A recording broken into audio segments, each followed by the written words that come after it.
로마 셀루코스 전쟁은 아이톨리아 전쟁으로도 알려진 극적인 분쟁이었습니다. 이 분쟁은 고대 세계의 두 강력한 동맹 사이에 벌어졌습니다. 한쪽에는 로마 공화국이 있었습니다. 다른 한쪽에는 셀루코스 제국의 왕인 안티오코스 3세가 있었습니다. 전쟁은 이 두 강대국 간의 수년간의 냉전 끝에 시작되었습니다. 양측 모두 그리스와 소아시아에서 영향력을 확장하려 했습니다. 로마는 그리스를 자국의 세력권의 일부로 여기었습니다. 로마는 소아시아를 자국 영토의 보호 완충지대로 보았습니다. 한편 안티오코스 3세는 소아시아를 자신의 제국 심장부로 보았습니다. 그는 세력을 더 확장하기 위해 그리스를 지배하려 했습니다. 이러한 전략적 비전의 충돌은 치열한 경쟁으로 커졌습니다. 이는 결국 기원전 190년에 결정적인 마그네시아 전투로 절정에 달했습니다. 이 장대한 전투의 사건들을 자세히 알아보기 전에 24시간 안에 좋아요 3,000개를 달성할 수 있도록 도와주십시오. 이것은 저희가 여러분께 놀라운 역사 이야기들을 계속 전달하는 데 도움이 됩니다. 모든 것은 기원전 3세기 후반에 시작되었습니다. 로마는 아펜니노 지역으로 알려진 이탈리아 반도에 대한 지배력을 확고히 확립했습니다.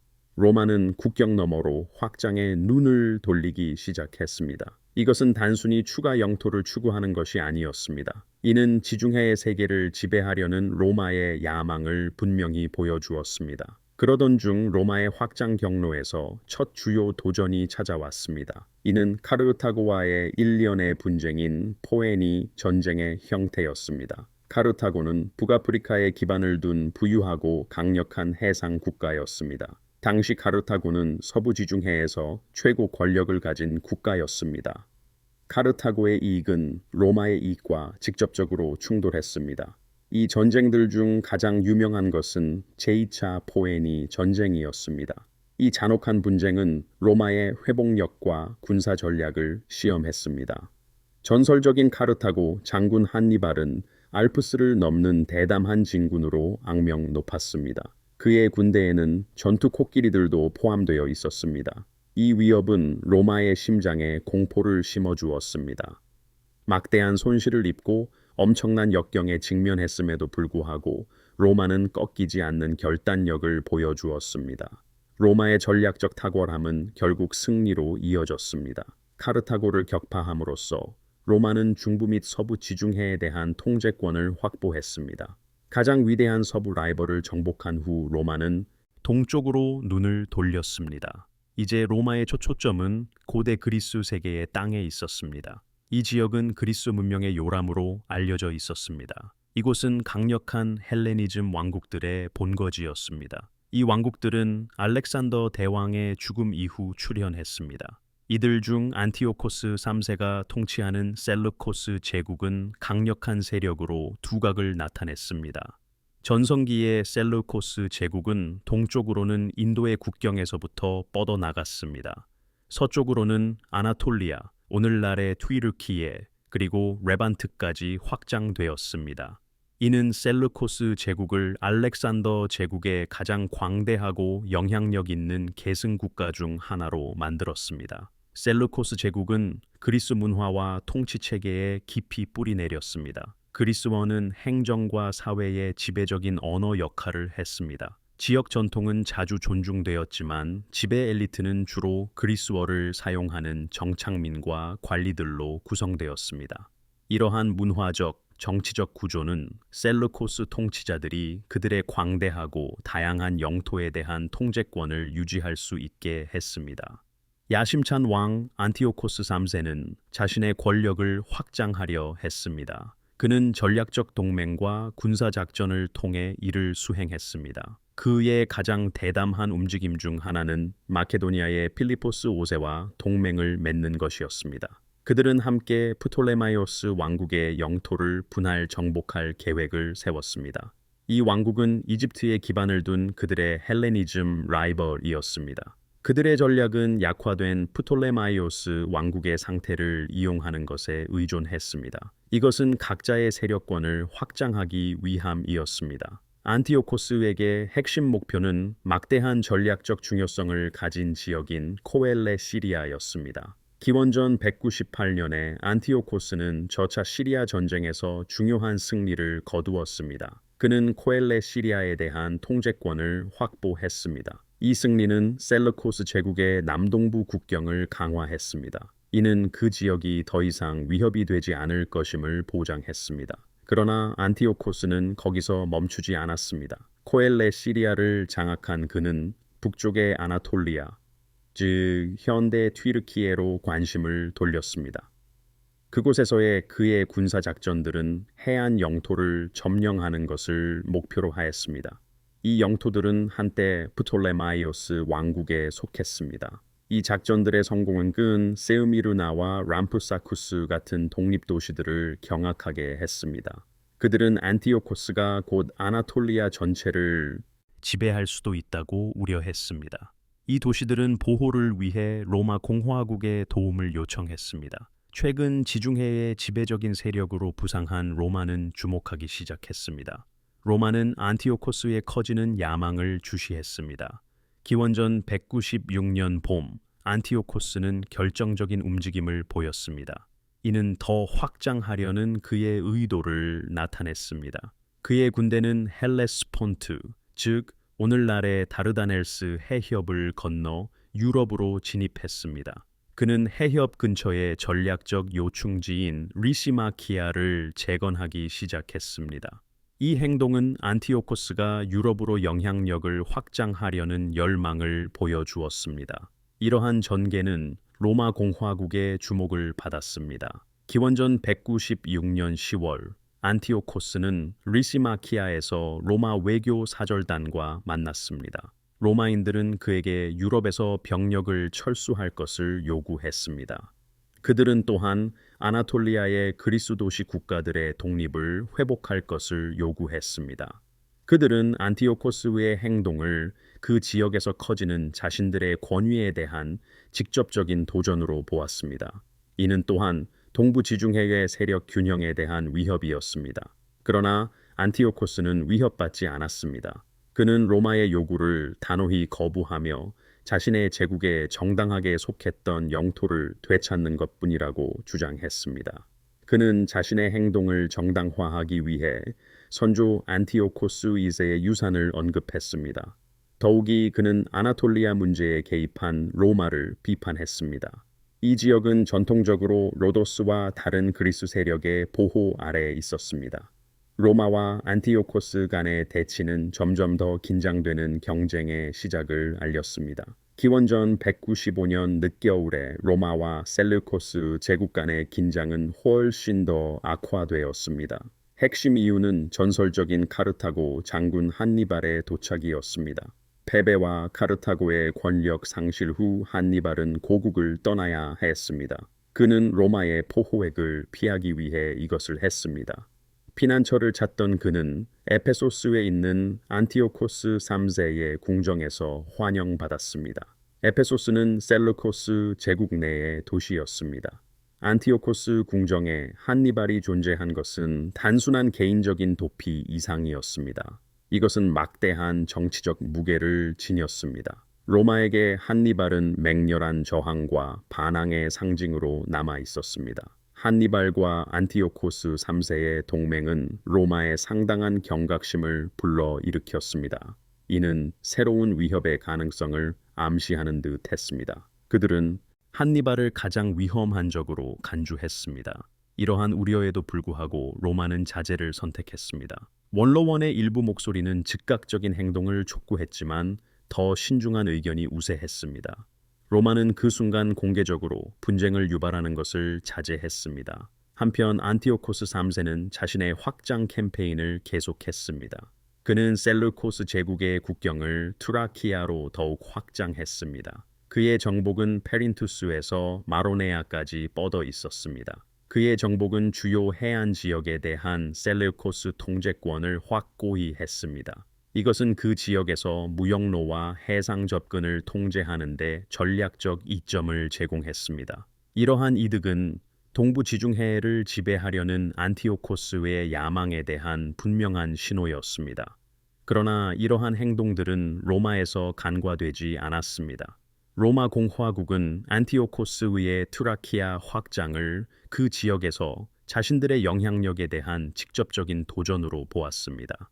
로마인들에게 동부 지중해의 안정을 유지하는 것은 중요했습니다. 이것은 무역뿐만 아니라 그리스 도시 국가들과의 동맹을 확보하는 데에도 중요했습니다. 그 결과 두 세력 간의 긴장이 고조되었습니다. 이는 상황 완화를 위한 로마와 셀루코스 간의 협상으로 이어졌습니다. 그러나 분쟁 지역에 대한 법적, 정치적 견해 차이로 인해 모든 노력이 교착 상태에 빠졌습니다. 이것은 그리스와 로마 법률 간의 충돌 때문이었습니다. 기원전 193년 여름에 그리스의 긴장은 한계점에 달하고 있었습니다. 그리스 도시 국가들의 연합이자 로마의 첫 그리스 동맹이었던 아이톨리아 동맹은 점점 더 불만을 갖게 되었습니다. 그들은 그 지역에서의 로마의 영향력을 싫어했습니다. 아이톨리아인들은 한때 제1차 마케도니아 전쟁에서 동맹국이었습니다. 그들은 마케도니아의 필리포스 5세에 맞서 로마를 지지했습니다. 그들은 기원전 197년에 키노스 케팔라이 전투에서 로마의 승리를 확보하는 데 기여했습니다. 이것은 제2차 마케도니아 전쟁 중에 일어났습니다. 그러나 그리스에서 로마의 지배에 대한 그들의 불만은 곰기 시작했습니다. 아이톨리아인들은 로마에 도전할 기회를 보았습니다. 그들은 안티오코스 3세의 지원을 모색했습니다. 그들은 로마와의 전쟁이 발발하면 그의 편에 설 것을 약속했습니다. 그들은 그의 힘을 이용하여 그리스도의 영향력 균형을 바꾸기를 희망했습니다. 자신의 영향력을 확장하고 로마의 권위를 약화시키려 열망했던 안티오코스는 아이톨리아인들과 조심스럽게 동맹을 맺었습니다. 동시에 그는 한니발의 계획을 비밀리에 지원했습니다. 이 계획들은 카르타고에서 로마의 통제에 맞서 반란을 선동하는 것을 목표로 했습니다. 이것은 로마 공화국의 주의를 분산시키는 역할을 할 것이었습니다. 안티오코스의 묵시적인 지지에 고무되어 아이톨리아 동맹은 다른 그리스 도시 국가들 사이에서 불안을 조장하기 시작했습니다. 그들은 안티오코스의 지도 아래 통일 전선을 촉구했습니다. 그들은 로마 통치에 맞서 그리스인들을 규합하고 그 지역의 자치권을 회복시키기를 희망했습니다. 아이톨리아인들이 전략적 항구 도시 데메트리아스를 점령하자 상황은 극적으로 고조되었습니다. 이것은 그리스에서 로마의 힘에 큰 타격이었습니다. 데메트리아스는 무역과 군사작전의 핵심 거점이었습니다. 그들의 장악력을 강화하기 위해 아이톨리아인들은 도시의 로마 지지자들을 학살했습니다. 이 행동은 진영 간의 적대감을 더욱 부추겼습니다. 기원전 192년 9월 아이톨리아인들은 노력을 강화했습니다.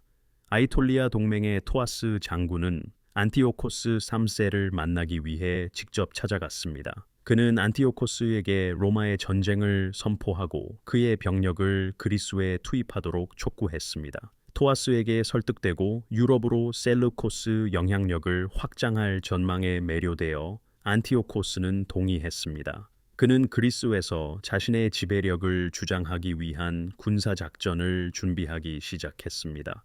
셀루코스 제국은 이 노력을 위해 상당한 병력을 동원했습니다. 안티오코스는 그의 작전을 수행하기 위해 300척의 함선을 신속하게 모았습니다. 셀루코스 함대는 데메트리아스 항구에 도착했습니다. 안티오코스는 그리스에서 거점을 확보하는 데 신속하게 집중했습니다. 그는 의보이아 섬의 칼키스 시를 강제로 개방하게 했습니다. 이것은 칼키스를 그의 작전들을 위한 중요한 기지로 만들었습니다. 그러나 그의 야망은 즉각적인 저항에 부딪혔습니다. 로마에 충성하는 아카야 동맹은 셀루코스 군대에 전쟁을 선포했습니다. 그들은 또한 그들의 동맹국인 아이톨리아인들에게도 전쟁을 선포했습니다. 기원전 192년 12월 로마 공화국이 공식적으로 분쟁에 참여했습니다. 이것은 그리스에서의 이익을 보호하기 위함이었습니다. 안티오코스는 자신의 작전이 성공하려면 강력한 동맹이 필요하다는 것을 알았습니다. 그의 가장 유망한 잠재적 동맹은 마케도니아의 필리포스 5세였습니다. 그러나 필리포스가 안티오코스에 대한 신뢰는 무너졌습니다. 이것은 기원전 197년에 키노스케팔라이 전투에서 로마에게 패배한 후에 일어났습니다. 이 패배는 필리포스에게 중요한 영토를 포기하고 막대한 전쟁 배상금을 지불하게 했습니다. 이제 필리포스는 로마를 자신의 힘을 되찾는 더 신뢰할 수 있는 길로 보았습니다. 로마는 필리포스에게 보상을 약속했습니다. 이것은 그가 충성심을 유지한다면 새로운 영토와 치명적인 전쟁 배상금으로부터의 면제를 포함했습니다. 안티오코스는 잠재적인 이점을 제공했음에도 불구하고 로마가 제공하는 보장과 맞설 수 없었습니다. 이로 인해 필리포스는 로마와 확고하게 동맹을 맺었습니다. 이것은 안티오코스에게 절실히 필요했던 마케도니아의 지원을 거부했습니다. 기원전 192년 12월부터 기원전 191년 3월까지 안티오코스는 병력을 테살리아와 아카르나니아로 이끌었습니다. 그는 자신의 입지를 강화하려고 시도했습니다. 하지만 마케도니아의 지원 부족으로 안티오코스의 상황은 점점 더 어려워졌습니다. 그는 로마와 현지 동맹국 간의 강력한 동맹에 직면했습니다. 따라서 안티오코스 3세는 빠르게 결정적인 패배를 당했습니다. 연합된 로마와 마케도니아군은 테살리아에서 결정적인 반격을 시작했습니다. 짧은 시간 안에 안티오코스가 이 지역에서 이전에 얻었던 모든 군사적 성과는 사라졌습니다. 이것은 그를 수세에 몰리게 했습니다. 이 좌절의 전환점은 테르모필레 전투였습니다. 이 전투는 기원전 191년 4월 26일에 벌어졌습니다. 이곳에서 안티오코스의 군대는 완전히 패배했습니다. 이것은 그를 소아시아의 에페소로 빠르게 후퇴하게 만들었습니다. 그는 남은 군대를 재편성하고 보존해야 했습니다. 전세를 뒤집기 위해 셀루코스 왕조는 전략을 고안했습니다. 그들의 계획은 로마 함대가 로도스 해군과 합류하기 전에 로마 함대를 파괴하는 것이었습니다. 또한 페르가몬의 아탈리드 가문과 합류하는 것을 막아야 했습니다. 하지만 이 계획은 재앙으로 끝났습니다. 기원전 191년 9월에 셀루코스 해군은 해상에서 심각한 패배를 겪었습니다. 이 패배는 셀루코스 왕조의 해상 통제력을 약화시켰을 뿐만 아닙니다. 또한 헬레스폰트 해협을 따라 있는 주요 도시들의 상실을 초래했습니다. 이 도시들에는 다르두스와 캐스투스가 포함되었는데 이는 전략적 방어에 매우 중요했습니다. 기원전 190년 무렵 상황은 더욱 심각해졌습니다. 안티오코스는 초점을 바꾸어 로마의 중요한 동맹국인 페르가몬에 대한 공세를 시작했습니다. 그의 군대는 시골을 황폐화시키고 페르가몬의 수도를 포위했습니다. 그는 로마 연합을 압박하기를 바랐습니다. 하지만 1년에 계속된 해전 패배가 이 계획을 방해했습니다. 가장 주목할 만한 좌절 중 하나는 기원전 190년 8월에 발생했습니다. 이것은 의리메돈 전투였습니다. 이 전투에서 셀루코스 함대는 로도스 해군에게 패배했습니다. 전설적인 카르타고 장군 한니발이 셀루코스 함대를 지휘했습니다. 이 패배에 이어 미온네소스 전투라는 비극적인 사건이 발생했습니다. 그곳에서 로마와 로도스의 연합 함대가 셀루코스 해군 전체를 거의 전멸시켰습니다. 이것은 사실상 셀루코스 왕조의 에게하의 지배권을 없앴습니다. 패배가 거듭되면서 안티오코스 3세는 평화 협상을 시도했습니다. 그는 로마의 전쟁 비용 절반을 지불하겠다고 제안하며 상당한 양보를 했습니다. 그는 또한 기원전 196년 리시마키아에서 로마가 정한 조건에도 동의했습니다. 하지만 이때쯤 로마인들은 셀루코스 제국을 완전히 짓밟기로 결심하였습니다. 로마군은 티아티라 근처 지역으로 진격했습니다. 그들은 그곳에서 안티오코스와 대결할 것으로 예상했습니다. 하지만 안티오코스는 로마와의 마지막 결전을 위한 다른 계획을 가지고 있었습니다. 그는 마그네시아 아드 시필룸 근처 평야를 전투 장소로 선택했습니다. 그는 그 지형이 셀루코스 군대에게 이점을 줄 것이라고 믿었습니다. 안티오코스는 사르우디스시에서 마그네시아 에드 시필룸으로 군대를 이끌었습니다. 이 지역은 다르우두스에서 북동쪽으로 약 15km 떨어진 곳에 위치하였습니다. 도착하자마자 그는 병사들에게 진지를 구축하라고 명령했습니다. 그들은 결정적인 전투를 준비했습니다. 이것은 마그네시아의 첫 번째 주요 분쟁이 아니었습니다. 기원전 281년에 셀루코스 왕조는 인근 코르페디움 전투에서 중요한 승리를 거두었습니다. 그 전투는 이 지역에서 그들의 지배력을 확고히 했습니다. 안티오코스는 자신의 조상들이 승리했던 이 역사적으로 중요한 장소가 다시 자신에게 유리할 것이라고 기대했습니다. 마그네시아 전투 당시 로마군은 약 3만 명의 병사들로 구성되었습니다. 셀루코스 군대는 훨씬 더 큰 병력으로 약 7만 2천 명으로 추정되었습니다. 하지만 현대 역사가들은 이 숫자에 대해 다른 의견을 가지고 있습니다. 일부는 양측 군대가 각각 5만 명에 가까운 병사들을 보유했을 수도 있다고 주장합니다. 로마군은 16마리의 전투 코끼리를 가지고 있었습니다. 반면 셀루코스 왕조는 무려 54마리의 전투 코끼리를 배치했습니다. 셀루코스 군대는 세 가지 주요 부대로 나뉘었습니다. 이들은 좌익, 중앙, 그리고 우익이었습니다. 좌익은 키지코스와 안티파테르가 지휘했습니다. 이 부대는 22,200명의 병력으로 구성되었습니다. 여기에는 경보병과 중보병, 다양한 궁수, 투석병, 그리고 기병이 포함되었습니다. 또한 16마리의 전투 코끼리도 포함되었습니다. 필리포스가 중앙을 이끌었습니다. 이 부대는 16,000명의 병사로 이루어진 강력한 마케도니아 팔랑크스를 배치했습니다. 3,000명의 추가 보병이 그들을 지원했습니다. 중앙에는 20마리의 전투 코끼리도 배치되었습니다. 안티오코스 3세가 직접 우익을 지휘했습니다. 이 우익은 24,700명의 병력으로 구성되었습니다. 여기에는 카타프락트, 왕실 근위대, 궁수, 그리고 경보병이 포함되었습니다. 또한 16마리의 예비 전투 코끼리도 있었습니다. 그들 반대편에는 로마군도 세 가지 주요 부대로 편성되었습니다. 로마군 좌익은 그나이우스 도미티우스 아헤노바르부스 대사가 지휘했습니다. 이 부대는 1,800명의 중보병으로 구성되었습니다. 이들은 로마 군단에서 신중하게 선발되었습니다. 추가로 4개의 기병 부대가 있었습니다. 각 부대는 100명에서 120명의 기병을 보유했습니다. 스키피오가 로마 진영의 중앙을 이끌었습니다. 이 부대는 또 다른 1,800명의 로마인과 라틴인 중보병으로 이루어졌습니다.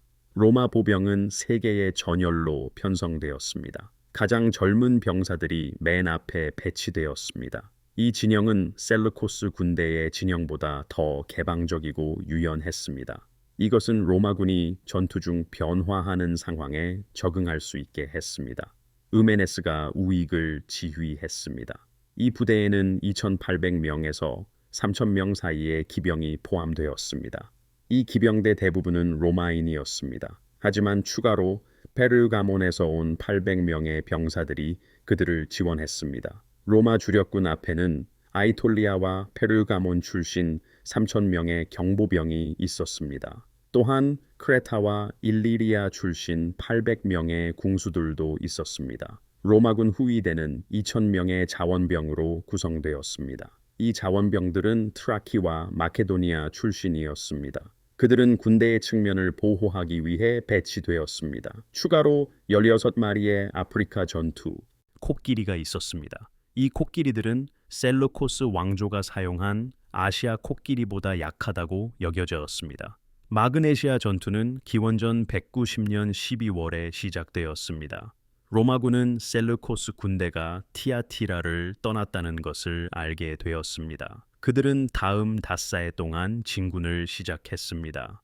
로마군은 프리기오스 강을 향해 진격했습니다. 그들은 헤리모스 강 북쪽에 진지를 구축했습니다.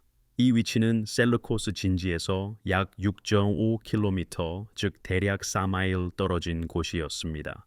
셀루코스 군대의 지휘관 안티오코스는 로마군을 덜 유리한 위치로 유인하는 것을 목표로 했습니다. 이를 위해 그는 1,000명의 기병 부대를 보내 로마군을 도발했습니다.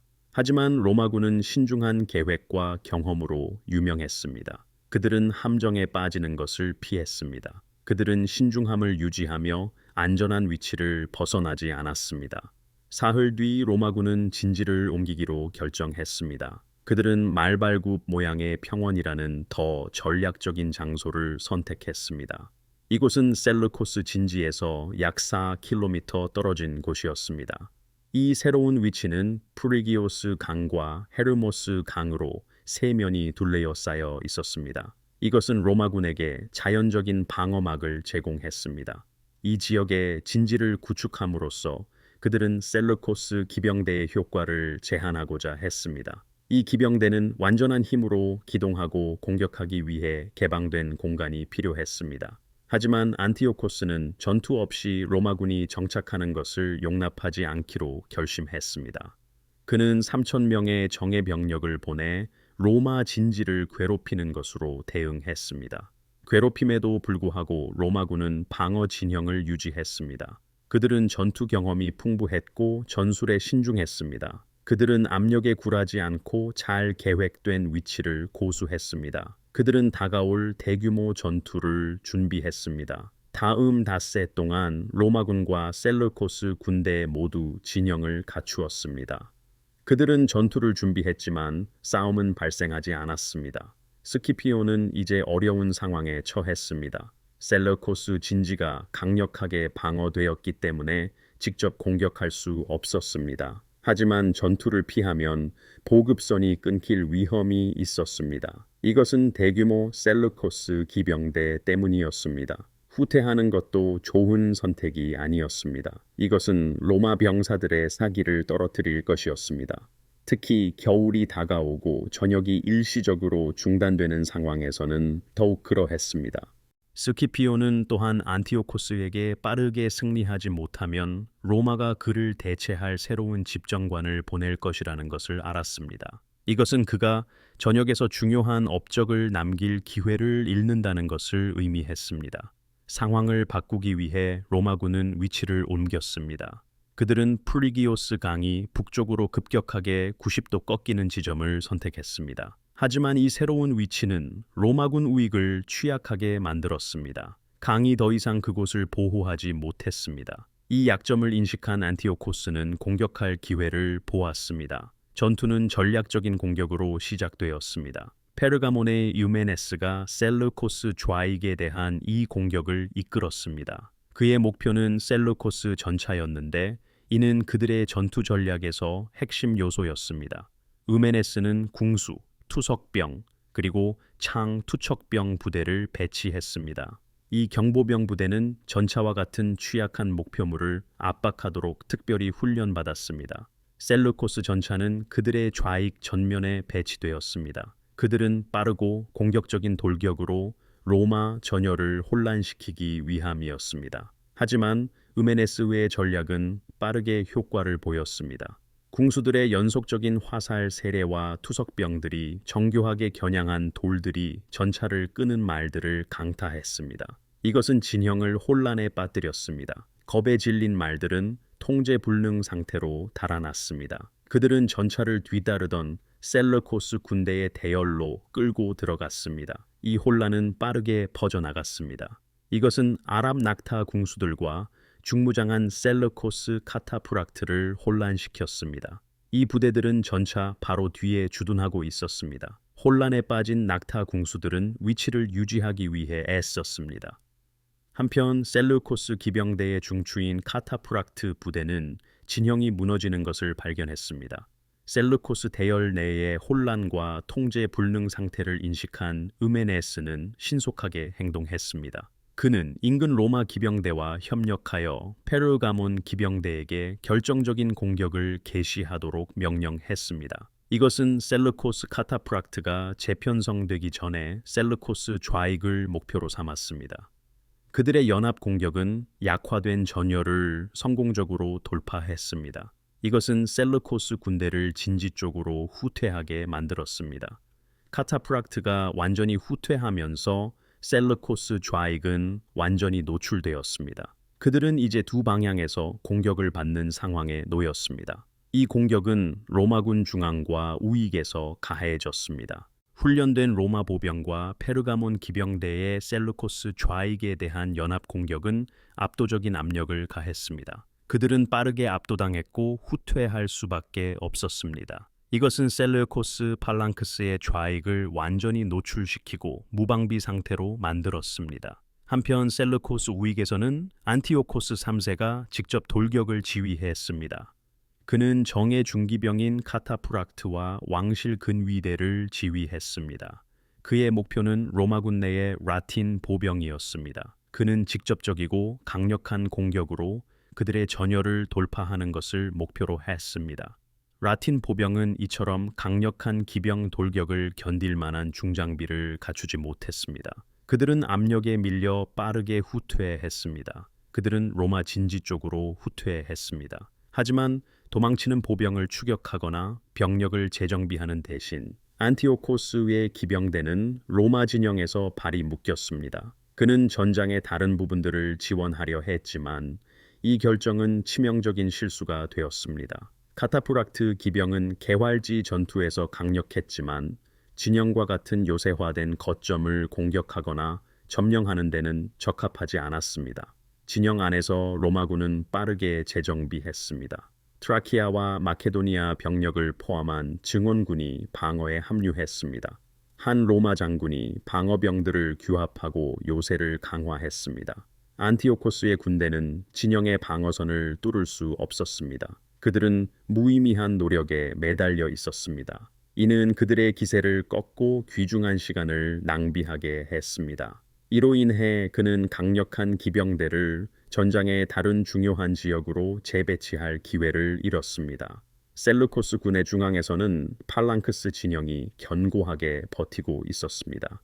정계 아레우기라스피데스 보병대가 로마 보병대의 압력에 맞서 이를 지원했습니다. 하지만 팔랑크스의 바로 그 강점, 즉 밀집되고 견고한 진영이 가장 큰 약점으로 작용했습니다. 이는 로마군의 유연한 전술에 맞닥뜨렸을 때 나타났습니다.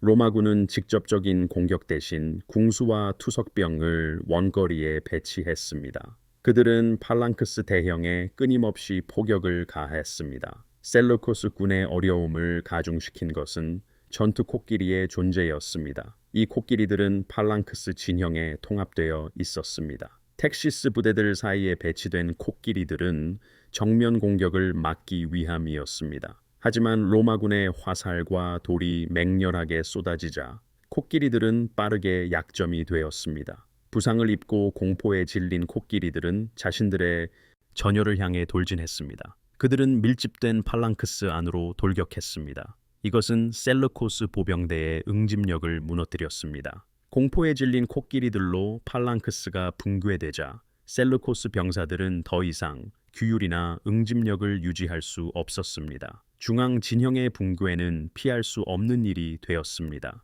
일부 팔랑크스 부대가 느리고 질서 있는 후퇴를 시도했지만 혼란은 빠르게 퍼져나갔습니다. 이것은 로마 궁수와 보병의 지속적인 압력 아래에서 발생했습니다. 진영이 무너지고 사기가 꺾인 셀루코스 병사들은 무기를 내던지기 시작했습니다. 그들은 전장에서 도주했습니다. 한때 강하고 훈련된 병력은 흩어지고 사기가 꺾인 군중으로 변했습니다. 이것은 전투 중앙에 있던 셀루코스 군의 운명을 결정지었습니다. 마그네시아 전투는 안티오코스 3세와 셀루코스 제국에게 치명적인 패배를 안겼습니다.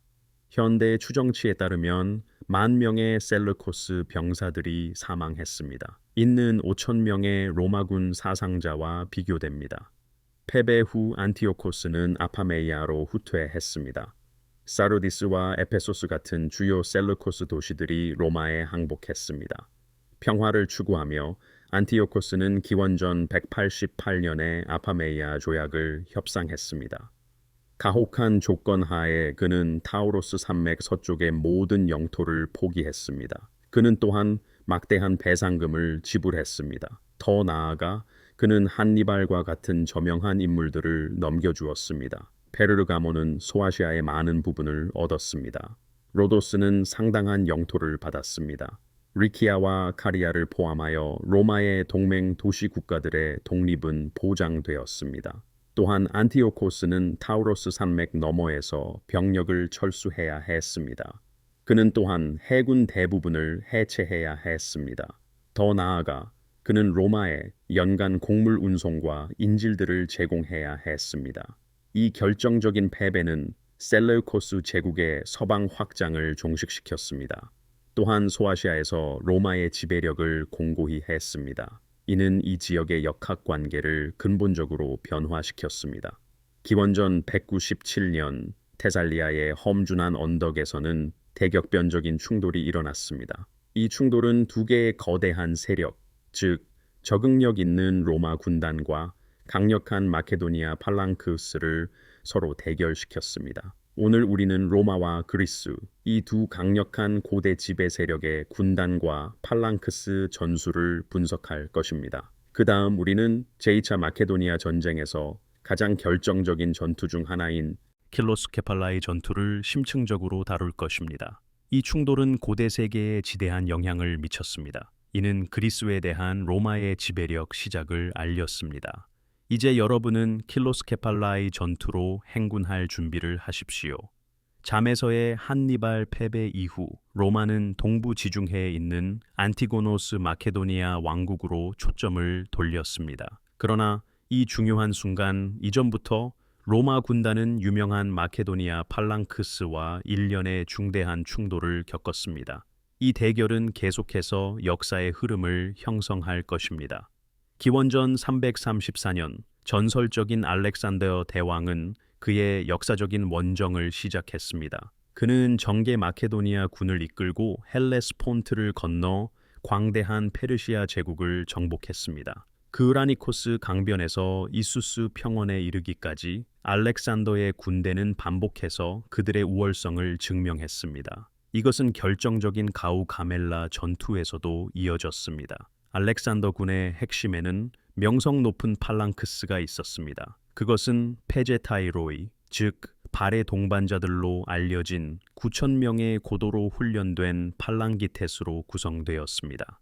기원전 323년 바빌론에서 알렉산더가 때이른 죽음을 맞이한 후 그의 제국은 분열되었습니다. 이것은 그의 후계자들 사이에서 갈등의 시대를 초래했습니다. 이 권력 투쟁은 세계의 주요 후계 왕국, 즉 프톨레마이오스 이집트, 안티고노스 마케도니아, 그리고 셀르코스 제국의 설립으로 이어졌습니다. 이 새로운 헬레니즘 국가들은 선대 왕국의 군사 전통을 계승했습니다. 그들은 전쟁에서 강력한 팔랑크스 진영에 크게 의존했습니다. 로마의 영향력이 지중해 전역으로 계속 확산됨에 따라 로마 군단과 헬레니즘 팔랑크스 간의 충돌은 고대 군사사에서 결정적인 순간이 되었습니다. 팔랑크스에 대한 로마 군단의 최종적인 승리는 중요한 전환점이 되었습니다. 이것은 고대 세계에서 로마의 지배력을 공고히 하고 다가올 수세기 동안 문명의 흐름을 형성했습니다. 고대 전쟁의 무대에서 이 험난한 지형은 종종 조용하지만 강력한 적 역할을 했습니다. 이는 군사 진영에 다양한 정도의 심각한 영향을 미쳤습니다. 하지만 그 여파는 특히 사리사 팔랑크스에게 더욱 두드러졌습니다. 밀집된 팔랑기테스 대형은 평평한 지면에 의존하여 창들의 숲이 가진 파괴적인 잠재력을 극대화했습니다. 이와는 대조적으로 마니풀라 군단은 로마인들에게 채택되었습니다. 그것은 그리스식 팔랑크스와는 전략적으로 다른 접근 방식을 나타냈습니다. 그것의 시작은 이탈리아 중부에서 삼리움족에 맞선 산악전의 필요성 때문이었습니다. 마니풀라의 본질적인 유연성은 필요에 따라 구부러지고 펼쳐질 수 있었으며 험준한 지형에서 뚜렷한 이점을 제공했습니다. 이는 최적의 성능을 위해 평원에 의존하는 팔랑크스와는 극명한 대조를 이루었습니다. 기원전 168년의 피드나 전투는 이 두 진영의 대조적인 운명을 생생하게 보여주는 사례였습니다. 처음에는 전장의 평평한 지대에서 안티고노스 팔랑크스는 쉽게 그 지배력을 발휘했습니다. 그것은 로마 벨리테 경보병과 하스타티를 최소한의 노력으로 격퇴했습니다. 팔랑기테스들은 로마군의 공격에 꿈쩍도 하지 않는 듯 했습니다. 그들의 강력한 사리사 대형은 뚫을 수 없는 장벽을 형성했습니다. 하지만 전세는 극적으로 역전되었습니다.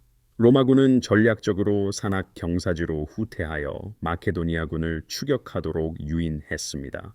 안티고노스 군이 험난한 지형을 오르면서 팔랑크스의 응집력은 무너지기 시작했습니다. 이것은 로마군이 능숙하게 이용한 취약점을 드러냈습니다. 지형으로 인해 진영이 흐트러지자 적응력 강한 로마군은 이 기회를 활용했습니다. 그들은 혼란에 빠진 팔랑크스를 무자비한 효율성으로 꿰뚫었습니다.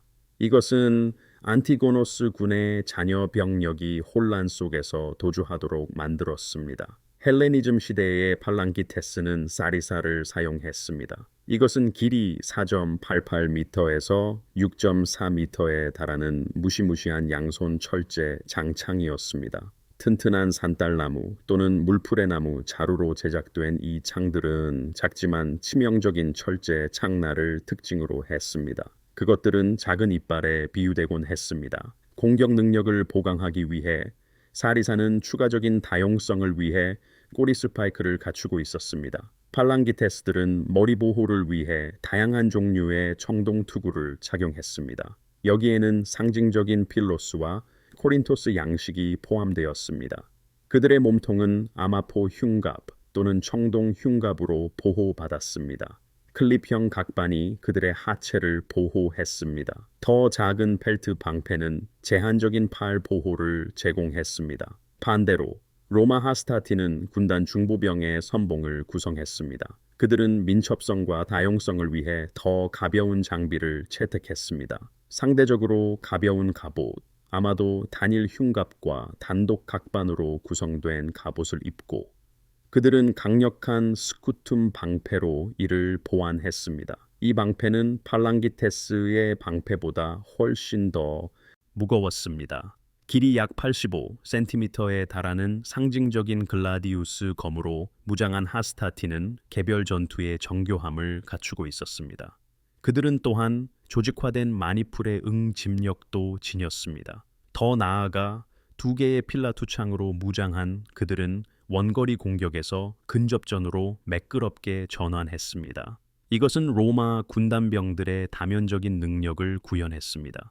로마 투창이 치명적인 일제 공격으로 공중을 가르며 날아가자 그것들은 밀집된 팔랑기테스 전열에 엄청난 피해를 입혔습니다. 각 발사체는 대량으로 발사될 때 마케도니아 전사들이 중요한 방패를 버리도록 강요했습니다.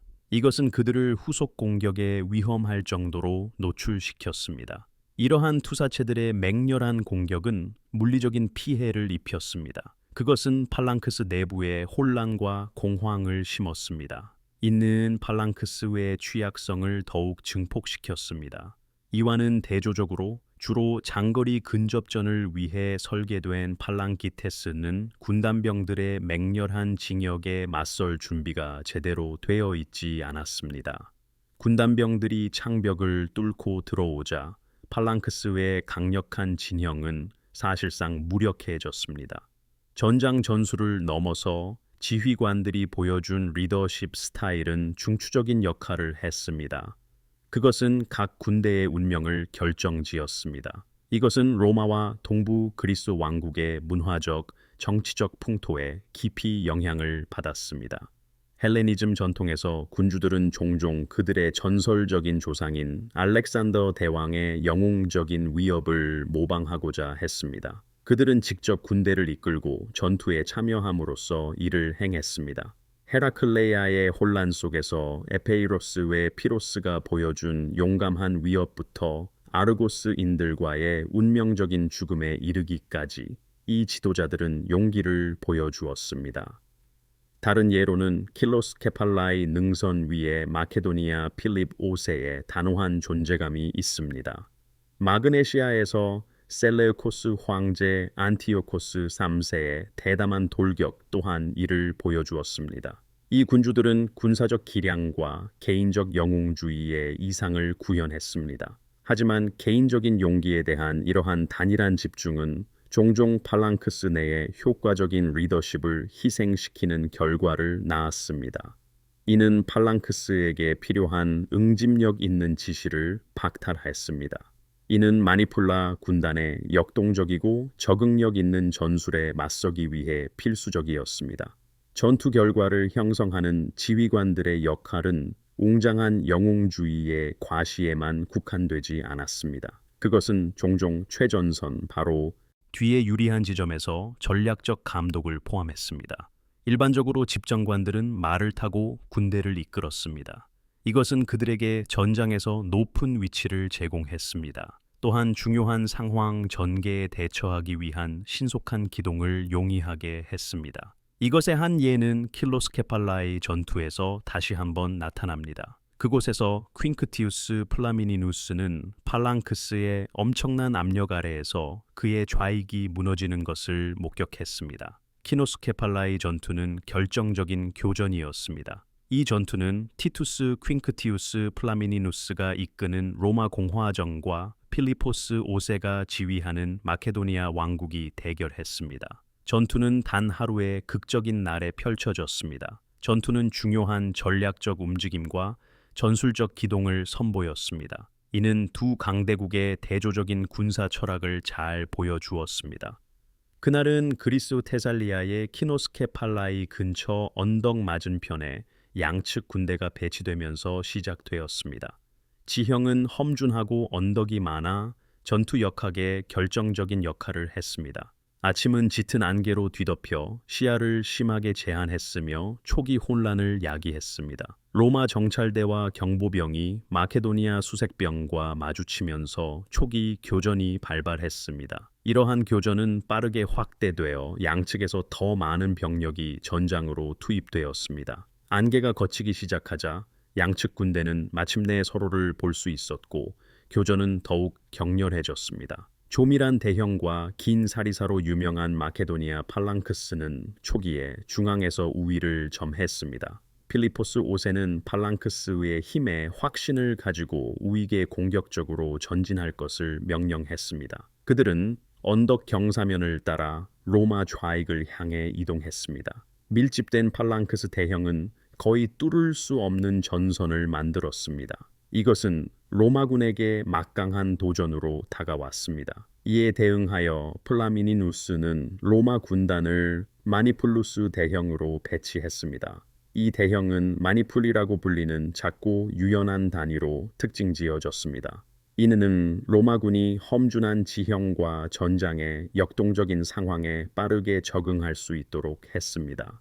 로마 좌익은 전진하는 마케도니아 팔랑크스를 만나기 위해 나아갔습니다. 마니풀은 지그재그 대형으로 움직이며 고르지 않은 지형을 활용했습니다. 이것은 마케도니아 팔랑크스의 견고한 구조를 와해시켰습니다. 오전 중반은 전투의 전환점이었습니다. 플라미니누스는 기회를 포착하고 로마 병력 일부에게 언덕을 오르도록 명령했습니다. 이들은 마케도니아 좌익의 측면과 후방을 공격하기 위함이었습니다. 이 기동은 매우 중요했습니다. 팔랑크스의 견고한 구조 때문에 마케도니아군은 새로운 위협에 맞서기 어려웠습니다. 마케도니아 좌익은 로마군의 공격 압력에 무너지기 시작했습니다. 로마와 마니풀은 유연한 대형을 유지하며 맹렬하게 전진했습니다. 그들은 마케도니아 전선의 모든 틈과 약점을 이용했습니다. 마케도니아 좌익이 흔들리는 것을 감지한 플라미니누스는 전방에 걸쳐 전면적인 공격을 명령했습니다. 로마 마니풀은 조율된 정밀함으로 진격했습니다. 그들의 유연성은 전장에 변화하는 상황에 적응하도록 했습니다. 처음에는 성공적이었던 마케도니아 우익은 고립되었습니다. 나머지 군대는 패주하기 시작했습니다. 팔랑크스는 로마군의 진격을 막기 위해 빠르게 재편성할 수 없었고 지속적인 공격에 무너졌습니다. 늦은 오후가 되자 마케도니아군은 결정적으로 패배했습니다. 로마군은 마케도니아 측에 막대한 사상자를 내며 전면적인 승리를 거두었습니다. 약 8천 명의 병사가 사망했고 5천 명이 추가로 포로로 잡혔습니다. 남은 마케도니아 병력은 전장에서 혼란스럽게 도주했습니다. 이로 인해 필리포스 5세의 군대는 와해되었습니다. 키노스케팔라이에서의 패배는 제2차 마케도니아 전쟁에서 마케도니아의 중요한 저항의 종식을 알렸습니다. 기원전 197년에 키노스케팔라이에서 벌어진 결정적인 전투 이후 고대 지중해의 지정학적 지형은 상당한 변화를 겪었습니다. 이러한 변화는 특히 로마와 그리스 모두에게 영향을 미쳤습니다. 필리포스 5세 왕 휘하 마케도니아 팔랑크스의 키노스케팔라이 패배는 권력의 극적인 전환을 효과적으로 알렸습니다. 그 여파로 템페 조약이 체결되었습니다. 이 조약은 그리스에 심대한 영향을 미쳤습니다. 로마는 마케도니아에 가혹한 조건을 부과했습니다. 그들은 마케도니아 해군의 해산과 군대 병력을 단 5천 명으로 감축할 것을 요구했습니다. 마케도니아는 또한 막대한 배상금을 지불해야 했습니다. 로마는 그리스 국가들의 해방을 선포했습니다. 로마는 마케도니아의 패권에 맞서 그리스 자치권을 수호하는 보호자로 자처했습니다. 기원전 196년에 열린 이스트미아 경기에서 플라미니누스는 그리스의 자유를 선언하며 유명해졌습니다. 이러한 움직임은 이 지역에서 로마의 영향력과 인기를 크게 강화했습니다. 그러나 이 선언은 양날의 칼이었습니다. 이는 그리스 문제에 대한 새로운 로마 개입 시대의 시작을 알렸습니다. 많은 그리스 국가들이 마케도니아의 지배 종식을 환영했지만 그들은 곧 로마의 권위 아래 놓이게 되었습니다. 이 전투는 전통적인 헬레니즘 팔랑크스에 대한 로마 군사 시스템의 우월성을 보여주었습니다. 이 사실은 고대 세계 전역에 울려 퍼졌습니다. 유연성과 전술적 정교함을 갖춘 로마 군단은 그들의 지배력을 입증했습니다. 그들은 군사적 우수성에 대한 새로운 기준을 세웠습니다. 마케도니아 정복은 광범위한 영향을 미쳤습니다. 이는 로마에게 발칸반도에서 전략적 발판을 제공했을 뿐만 아니라 새로운 경제적, 정치적 기회를 열었습니다. 동부 지중해에서 로마의 영향력은 빠르게 확대되었습니다. 이 승리는 이 지역에서 추가적인 전역의 길을 열었습니다. 다음 몇십 년에 걸쳐 로마는 계속해서 영향력을 행사했습니다. 이는 결국 기원전 168년에 벌어진 피드나 전투 이후 마케도니아의 직접적인 합병으로 이어졌습니다. 이후 이 지역에는 로마 속주가 설립되었습니다. 이 전투는 로마가 동부 지중해로 확장하는 데 중요한 전환점이었습니다. 이는 전쟁의 변화하는 본질을 강조했습니다. 유연성과 적응성은 단순한 힘과 견고함보다 더욱 중요해졌습니다. 다양한 지형에서 효과적으로 기동하는 로마의 능력은 결정적이었습니다. 팔랑크스 대형의 약점을 활용한 것이 그들의 승리를 보장했습니다. 키노스케팔라이 전투는 그리스에서 로마의 지배력으로 가는 길을 열었습니다. 이는 더 많은 정복의 발판을 마련했습니다. 이것은 헬레니즘 왕국들에 대한 로마 패권의 궁극적인 확립으로 이어졌습니다. 다음 전투 영상에서 뵙겠습니다. 심층적으로 다루어 주길 원하는 전투가 있다면 댓글을 남겨주세요. 아래 엄지척 버튼을 눌러주세요. 구독하는 것을 잊지 마세요. 시청해 주셔서 감사합니다. 역사의 기록에서 자마 전투만큼 파괴적인 영향을 미친 전투는 거의 없습니다. 이 갈등은 권력의 폭력적인 전환을 나타냈습니다. 이는 카르타고의 야망을 꺾고 로마를 부상시켰습니다. 이것은 기원전 202년에 발생했습니다. 한니발의 숙련된 병력은 스키피오 아퓨리카누스의 훈련된 군단과 맞섰습니다. 이 결정적인 충돌은 제2차 포에니 전쟁을 종식시켰습니다. 잠에서 카르타고가 패배하면서 도시에는 경제적 파탄과 정치적 불안정이 초래되었습니다. 한편 로마의 승리는 그 지배력을 증폭시켰습니다. 이것은 확장과 정복의 시대를 위한 발판을 마련했습니다. 이것은 지중해 세계를 재편했습니다. 그렇다면 강력한 고대 카르타고 군대의 파괴적인 패배의 진짜 이유는 무엇이었을까요? 이제 준비할 시간입니다. 자마 전투로 나아가 해답을 찾아보십시오. 기원전 202년에 자마 전투가 벌어지기 전 역사적 배경은 제2차 포에니 전쟁으로 정의되었습니다. 기원전 218년부터 201년까지 이어진 이 전쟁은 로마와 카르타고 간의 치열한 경쟁의 연속이었습니다. 이 분쟁은 서부 지중해에서 영토 지배권을 둘러싼 긴장 고조로 시작되었습니다. 이는 기원전 264년부터 241년까지 지속된 결론 없는 제1차 포에니 전쟁 이후였습니다. 카르타고는 영향력을 확대하기 위해 스페인의 거점을 구축했습니다. 이는 하밀카르와 이후 그의 아들 한니발을 포함한 바르카 가문의 지도 아래 있었습니다. 전쟁이 시작되면서 한니발은 역사상 가장 대담한 군사작전 중 하나를 수행했습니다. 기원전 218년에 그는 보병, 기병, 그리고 전투 코끼리를 포함한 다양한 군대를 이끌고 알프스를 넘었습니다. 고난으로 가득 찬 이 위험한 기동은 전쟁을 로마 영토의 심장부로 가져오는 것을 목표로 했습니다. 또한 로마의 동맹국들을 반란으로 선동하려 했습니다. 한니발의 이탈리아 초기 전역은 일련의 놀라운 승리로 특징지어졌습니다. 티우레비아 전투에서 그는 전술적 독창성을 사용하여 더 큰 로마군을 물리쳤습니다. 다음 해에는 트라시멘의 호수에서 로마군을 기습하고 전멸시켰습니다. 한니발의 가장 유명한 승리는 기원전 216년의 칸나이 전투에서 이루어졌습니다. 그곳에서 그는 대규모 로마군을 포위하고 섬멸했습니다. 그는 약 5만에서 7만 명의 로마 병사를 살해했습니다. 이 패배는 로마 역사상 최악의 패배 중 하나였습니다. 이는 한니발의 전술적 탁월함을 보여주었습니다. 이러한 승리에도 불구하고 한니발은 결정적인 전략적 우위를 확보할 수 없었습니다. 로마는 항복을 거부했습니다. 로마는 로마 장군 파비우스 막시무스의 이름을 딴 파비우스 전략을 채택했습니다.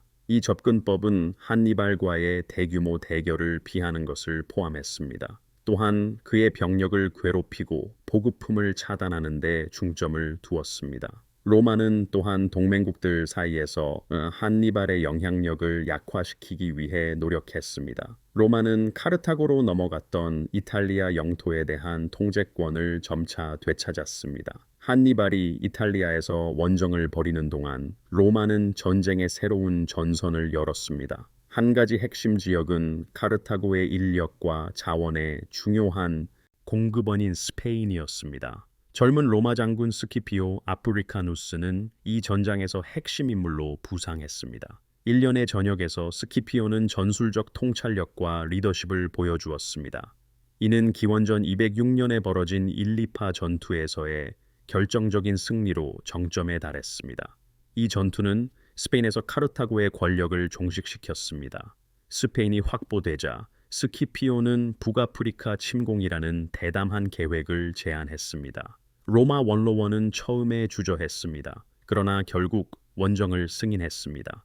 기원전 204년에 스키피오는 북아프리카에 상륙했습니다. 그는 누미디아의 왕자 마시니사를 포함한 현지 동맹국들을 빠르게 설득했습니다.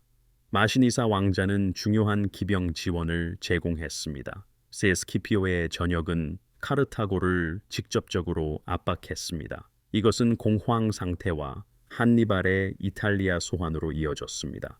한니발의 북아프리카 귀환은 중요한 사건이었습니다. 그는 이탈리아에서 온 전쟁 베테랑들과 경험 없는 신병들을 통합하여 군대를 재건해야 하였습니다. 한편 스키피오는 자신의 위치를 공고히 하고 최후의 대결을 준비했습니다. 양측 군대는 마침내 잠에서 만났습니다. 이곳은 카르타고에서 남서쪽으로 약 120km 떨어진 곳이었습니다. 자마 전투가 벌어진 날, 로마군과 카르타고군 모두 임박한 대결을 위해 세심하게 준비했습니다. 스키피오 아프리카누스는 약 3만 5천에서 4만 명의 병력을 지휘했습니다. 그는 전략적 선견지명으로 병력을 조직했습니다. 스키피오는 마니플루스 대형으로 병사들을 배치했습니다. 이는 카르타고의 전투 코끼리에 대응하기 위해 부대 사이에 틈을 만들었습니다. 이 틈은 매우 중요했습니다. 그것은 코끼리들이 로마 전선에 큰 피해를 주지 않고 통과하도록 했습니다. 또한 스스키피오는 로마 기병을 측면에 배치했습니다. 이 기병은 약 6천에서 8천 명의 병력으로 이루어졌습니다. 그들의 목적은 카르타고 기병과 교전하고 보병의 측면을 보호하는 것이었습니다. 반대편에서는 한니발 바르카가 약 4만에서 5만 명의 병력을 이끌었습니다. 여기에는 강력한 전투 코끼리 부대가 포함되었습니다. 한니발은 병력을 3개의 전선으로 배치했습니다. 최전선은 전투 코끼리로 구성되어 로마 대형에 파괴적인 일격을 가할 의도였습니다. 그들 뒤에는 약 2만에서 2만 5천 명의 병사로 구성된 카르타고 보병이 서 있었습니다. 세 번째 전선에는 한니발이 가장 숙련된 베테랑들을 배치했습니다. 이들은 총 15,000에서 2만 명의 병력이었습니다. 약 4천에서 6천 명의 카르타고 기병은 측면에 배치되었습니다. 이 기병은 측면을 보호하고 측면 기동을 수행했습니다. 아침 해가 전장을 비추자 팽팽한 긴장감이 감돌았습니다. 양측 지휘관들은 병사들을 살피며 자신감과 결의를 불어넣었습니다. 앞으로 다가올 충돌은 제2차 포엔이 전쟁의 결과를 결정할 것이었습니다. 이는 또한 제국들의 운명을 결정하게 될 것이었습니다. 준비가 완료되자 전투의 시작을 위한 무대가 마련되었습니다. 한니발은 초반 우위를 점하기 위해 전투 코끼리들에게 로마 진영으로 돌격하라고 명령했습니다. 이 거대한 짐승들은 총 80에서 100마리 정도였습니다.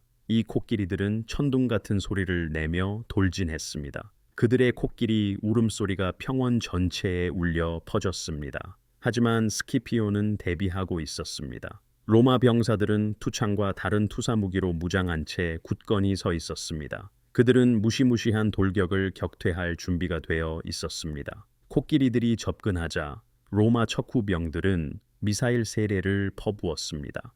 나팔수들은 동물들을 혼란시키기 위해 큰 소리를 울렸습니다. 일부 코끼리들이 소음과 혼란에 당황하여 주춤거리자 카르타고의 공격은 흔들렸습니다. 다른 코끼리들은 앞으로 나아갔지만 로마 진영에 신중하게 마련된 틈에 막혔습니다. 이 틈은 결정적인 역할을 했습니다. 이 틈은 코끼리들이 로마 전열을 붕괴시키지 않고 무사히 통과하도록 허용했습니다.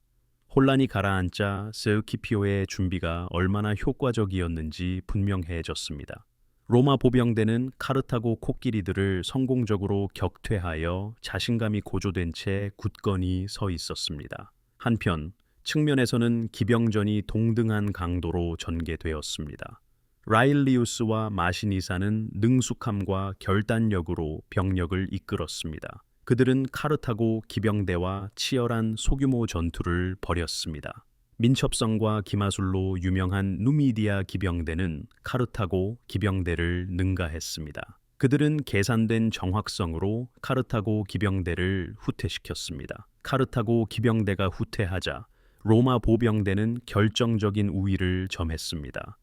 그들의 측면은 적의 공격으로부터 안전했습니다. 한니발의 용병들과 리비아 보병대가 진격하는 로마 군단과 교전하면서 보병 충돌은 격화되었습니다. 치열한 저항에도 불구하고 로마군은 카르타고 전선을 상대로 점차 전진했습니다. 한니발은 위태로운 상황을 인지했습니다. 그는 약 10,000명에서 15,000명으로 구성된 제2전열 보병대의 전략적 후퇴를 명령했습니다. 이 후퇴는 그의 제3전열 베테랑 병력과 재집결하고 통합하기 위한 것이었습니다. 이 제3전열은 약 15,000명에서 2만 명 정도였고 반격을 준비하고 있었습니다. 대결은 가장 중요한 단계에 도달했습니다. 로마 군단은 한니발의 제3전열 병력과 맞섰습니다. 이 전열은 한니발과 함께 이탈리아 전역에서 싸워온 노련한 베테랑들로 구성되어 있었습니다. 약 12,000명에 달하는 이들은 한니발 방어 전략의 중추를 이루었습니다. 전투가 시작되자 로마 군단은 마니플루스 진영으로 정렬하여 한니발의 베테랑 병사들에게 진격했습니다. 충돌은 격렬했고 대등했습니다. 이 교전에서 약 25,000명에 달하는 로마군은 맹렬하게 전진했습니다. 하지만 카르타고 베테랑들은 굳건히 자리를 지켰습니다. 스키피오 아프리카누스는 교착 상태를 인지하고 후방의 신선한 병력에게 진격하라고 명령했습니다. 이 신선한 병력은 최전선 병사들을 강화했습니다. 유연한 마니플루스 체계로 훈련받은 로마 병사들은 효과적으로 기동하고 재집결할 수 있었습니다. 그들은 카르타고 전선에 지속적인 압박을 가했습니다. 이 중요한 시점에 로마와 누미디아 기병대가 전장으로 돌아왔습니다. 그들은 라일리우스와 마시니사의 지휘를 받았습니다. 카르타고 기병대를 추격하여 격퇴한 그들은 이제 한니발 보병대의 후방을 공격했습니다. 이 기동은 결정적이었습니다. 기병대는 약 6천 명에 달했습니다. 그들의 후방으로부터의 갑작스러운 공격은 카르타고 병력 내부에 혼란과 동요를 일으켰습니다. 이는 협공을 형성하여 카르타고 병력을 효과적으로 포위했습니다. 로마군의 맹렬한 공격은 기병대의 전술적 이점과 결합되어 한니발의 병력에게 압도적이었습니다. 카르타고 군대가 포위되자 로마 군단과 기병대는 사방에서 협동 공격을 시작했습니다. 카르타고 베테랑들은 용맹한 노력에도 불구하고 대열을 유지할 수 없었습니다. 그들은 지속적인 로마군의 맹공에 점차 지쳐갔습니다. 전방과 후방 양쪽에서 공격받는 심리적 충격으로 많은 카르타고 병사들이 공황 상태에 빠져 도주했습니다. 포위는 카르타고 군에게 엄청난 손실을 가져왔습니다. 약 2만 명의 카르타고 병사들이 전사했고 또 다른 2만 명이 포로로 잡혔습니다. 로마군의 사상자는 상당히 적었으며 약 2,500명으로 추정되었습니다. 이러한 사상자 격차는 스키피오 전략의 효율성을 강조했습니다. 이는 또한 로마군 병사들의 규율을 부각했습니다. 한니발 바르카는 더 이상의 저항이 무의미함을 인지하고 전장에서 탈출하는 데 성공했습니다. 그는 소수의 병력과 함께 탈출했습니다. 그는 파괴된 군대를 뒤로하고 카르타고로 후퇴했습니다. 그의 탈출은 카르타고가 전쟁을 계속할 능력이 없음을 의미했습니다. 자마 전투는 상당한 정치적 파급 효과를 가져왔습니다. 이는 고대 지중해 세계를 재편했습니다. 카르타고에 대한 로마의 결정적인 승리가 가져온 즉각적이고 장기적인 결과는 힘의 균형을 변화시켰습니다. 이는 새로운 선례를 만들었습니다. 국제 관계와 국내 정치는 로마와 카르타고 양쪽 모두에서 상당한 영향을 받았습니다. 자마 전투의 가장 즉각적인 정치적 결과는 자마 조약이었습니다. 이 조약은 기원전 201년에 체결되었습니다. 조약의 조건은 로마에게 매우 유리했습니다. 이는 카르타고의 복종을 보장하고 그들의 권력을 크게 축소시켰습니다. 카르타고는 50년에 걸쳐 10,000탤런트의 막대한 전쟁 배상금을 지불해야 했습니다. 카르타고는 아프리카 본토 외부의 모든 영토를 할양해야 했습니다. 여기에는 스페인도 포함되었습니다. 스페인은 자원과 전략적 군사 위치에 중요한 지역이었습니다. 카르타고는 또한 해군을 단 10척으로 제한해야 했습니다. 이는 중요한 해상 작전 수행 능력을 효과적으로 종식시켰습니다. 카르타고는 아프리카 내에서조차 전쟁을 벌이기 전에 로마의 허락을 받아야 했습니다.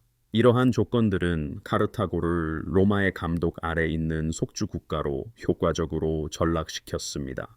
이는 카르타고가 경제적, 군사적으로 회복할 능력을 마비시켰습니다. 이는 카르타고가 더 이상 로마의 패권에 위협이 되지 않도록 보장했습니다.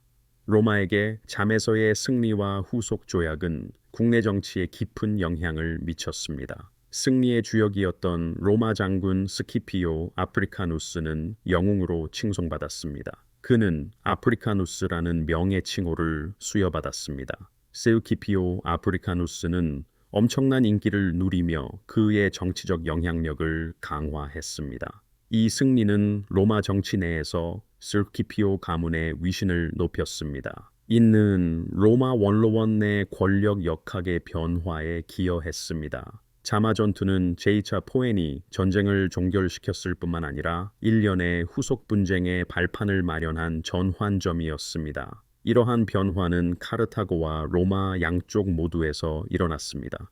자마 전투의 정치적, 군사적 파급 효과는 지중해 전역에 울려 퍼졌습니다. 이는 이후 수십 년 동안 두 제국의 궤적에 영향을 미쳤습니다. 카르타고가 진압되자 로마는 군사적 초점을 그리스와 마케도니아로 돌렸습니다. 이 지역들은 점점 더 혼란스러워지고 있었습니다.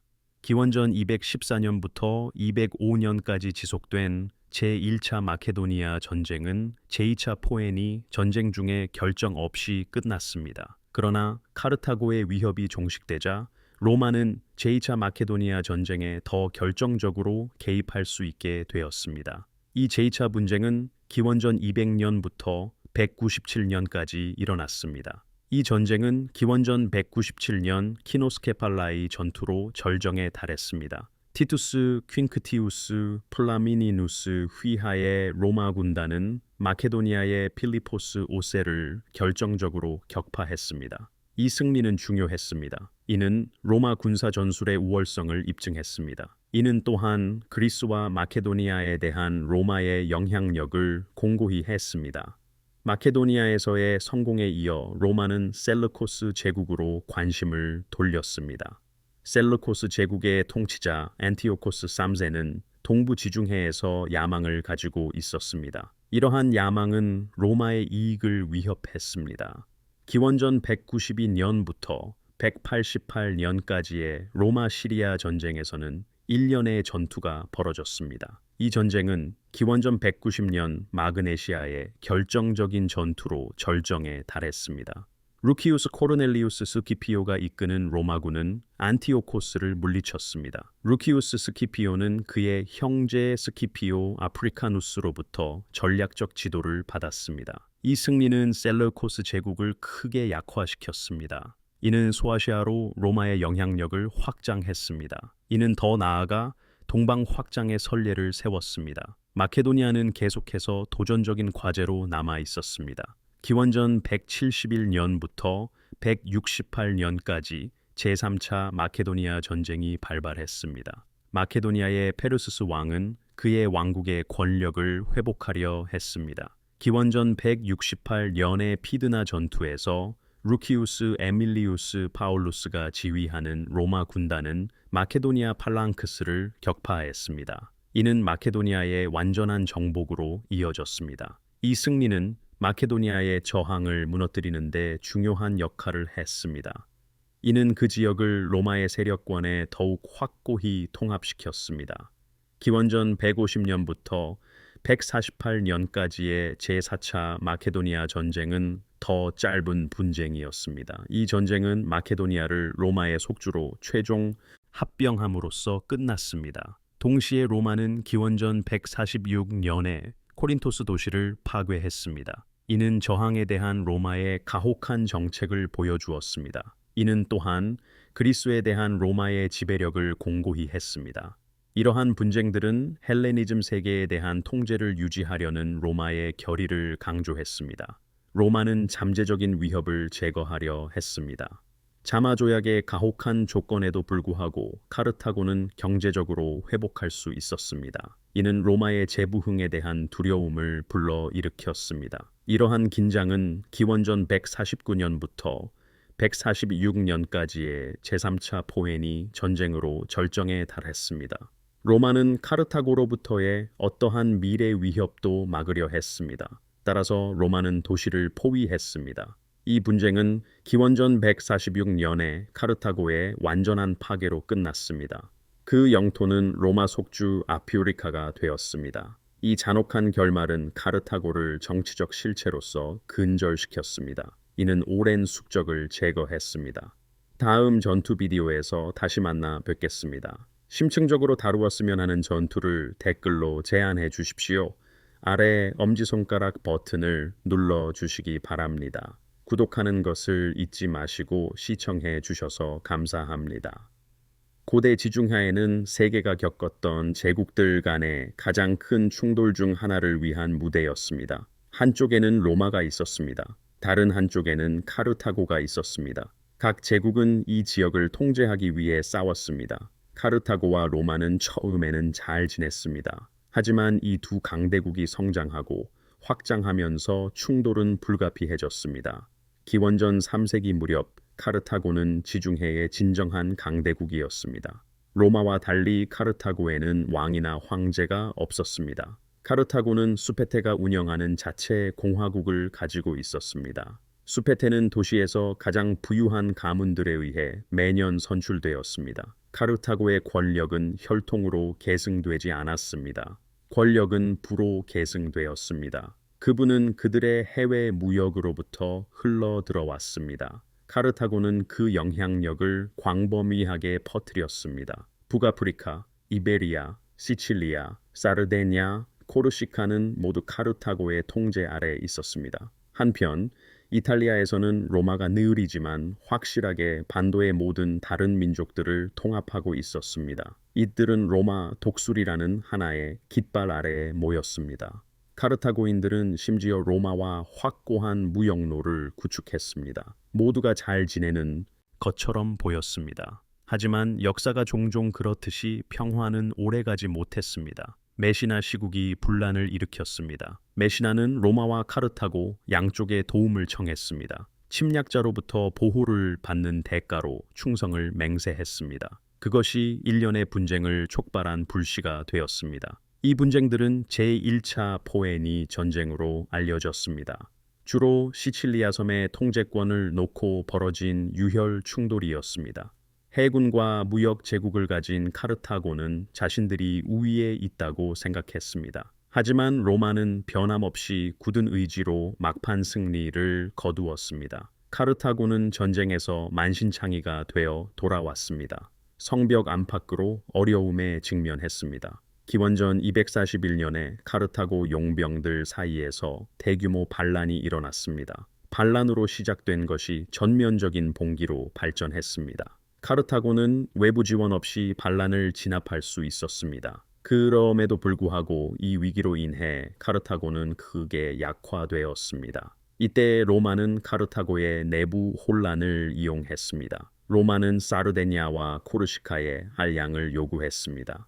또한 추가적인 배상금을 부과했습니다. 상황이 너무 절박해져 카르타고 원로원은 자존심을 굽힐 수밖에 없었습니다. 저항할 수 없었던 그들은 어쩔 수 없이 따랐습니다. 이에 대한 응답으로 로마는 카르타고에 굶주린 사람들을 먹이기 위해 공물을 보냈습니다. 로마는 심지어 이전 전쟁의 포로 수천 명을 석방했습니다. 이 해방된 사람들은 오랫동안 가만히 있지 않았습니다. 그들은 하밀카르 바르카에게 빠르게 징집되었습니다. 하밀카르 바르카는 시칠리아에서 게릴라 캠페인을 이끌며 명성을 얻은 사람이었습니다. 사람들의 지지를 받으며 하밀카르는 이베리아를 정복하기 위해 군대를 서쪽으로 이끌겠다고 발표했습니다. 그는 그곳의 불을 사용하여 카르타고의 전쟁 부채를 갚을 계획이었습니다. 하밀카르는 또한 로마와의 피할 수 없는 재대결을 준비할 작정이었습니다. 카르타고는 재정비하고 조직할 시간이 필요했습니다. 그러나 내전의 위협에 직면한 카르타고는 하밀카르를 보내줄 수밖에 없었습니다. 하밀카르는 거의 10년 동안 이베리아 부족들과 전쟁을 벌였습니다. 그는 시에라 모레나 산맥에 광대한 은광과 금광을 개발했습니다. 상상할 수 없는 부로 그의 전쟁 자금을 다시 채웠습니다. 이 재산은 아무것도 없는 상태에서 군대를 건설하기에 충분했습니다. 가장 값비싼 무기를 사고 전체 전쟁에 자금을 댈 수 있었습니다. 하밀카르에게는 한니발이라는 아들이 있었습니다. 한니발은 9살 때부터 전장에 있었습니다. 그는 많은 리더십 경험을 쌓았습니다. 그는 노련한 군대를 지휘했습니다. 그는 로마가 카르타고를 굴욕시킨 이야기를 들으며 자랐습니다. 복수심이 그의 혈관을 흐르는 듯 했습니다. 몇 년 후, 기원전 228년경 하밀카르는 전투에서 전사했습니다. 한니발이 지휘권을 맡았습니다. 그러다 기원전 218년에 사건이 일어났습니다. 한니발은 로마와 동맹을 맺었던 사군툼이라는 도시를 점령하는 대담한 움직임을 보였습니다. 이것은 로마인들에게 직접적인 도전이었습니다. 로마인들은 한니발의 목을 요구했습니다. 하지만 카르타고는 그들의 떠오르는 별을 넘겨주기를 그다지 원하지 않았습니다. 격렬한 언쟁 속에서 로마 특사는 전쟁과 평화 모두를 제안한다고 말했습니다. 결정은 카르타고에 달려 있었습니다. 카르타고인들은 주저없이 맞서 외쳤습니다. 그들은 전쟁을 선택하며 제2차 포에니 전쟁을 시작했습니다. 로마인들은 한니발을 완전히 파악했다고 생각했습니다. 그들은 한니발이 남쪽에서 올 것이라고 가정했습니다. 카르타고는 그 지역에 강력한 해군력을 가지고 있었습니다. 하지만 한니발은 다른 생각을 하고 있었습니다. 그는 정해진 전략을 따르는 대신 상상할 수 없는 일을 하기로 결정했습니다. 그는 기원전 218년 여름과 가을에 군대를 이끌고 알프스를 넘었습니다. 그는 북쪽에서 로마에 접근했습니다. 한니발은 장기적인 전략을 펼치고 있었습니다. 그는 로마의 힘이 단순히 군단에만 있는 것이 아니라는 것을 알았습니다. 그것은 또한 그들의 동맹에 관한 것이었습니다. 만약 그가 전장에서 로마인들을 굴욕시킬 수 있다면 일부 동맹국들이 로마를 버리도록 설득할 수도 있었습니다. 만약 그가 그리스 시국들을 끌어들일 수 있었다면 그것은 로마의 계획에 새로운 도전을 야기했을 것입니다.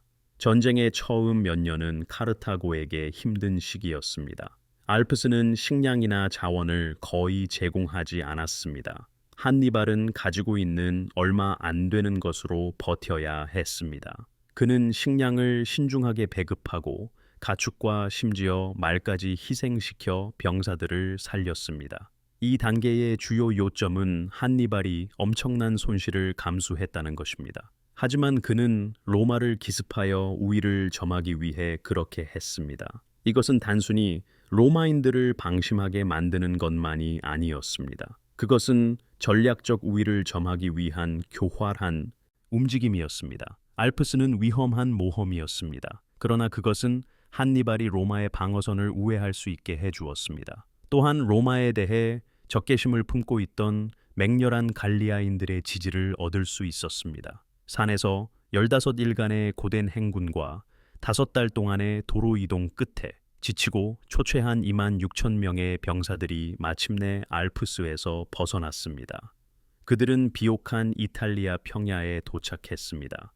군대의 거의 절반과 대부분의 코끼리를 잃었음에도 불구하고 한니발은 한때 불가능하다고 여겨졌던 것을 달성했습니다. 그의 적들은 이제 문 앞에 닥친 위협에 완전히 허를 찔렸습니다. 오늘날의 북부 이탈리아인 치살피나 갈리아에 도착하자마자 그의 당면 과제는 군대의 힘을 재건하는 것이었습니다. 한니발은 능숙하게 현지 갈리아 부족들과 동맹을 맺었습니다.